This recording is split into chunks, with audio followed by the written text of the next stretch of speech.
ఇతను కలిగిన కళను బట్టి కలవరం స్టార్ట్ అయింది. ఆత్మకు కలిగిందా కళ, శరీరానికి కలిగిందా, మనసుకు కలిగిందా చెప్పాలి మీరు.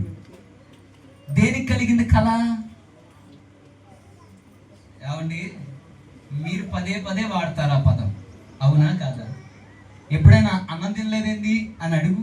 ఎవరైనా బాగలేని దగ్గరికి వెళ్ళి ఏమంటారు? మనసు బాగలేదంట. నా మనసు ఏమి బాగలేదు. బాగలేదంటే ఎందుకు బాగలేదు?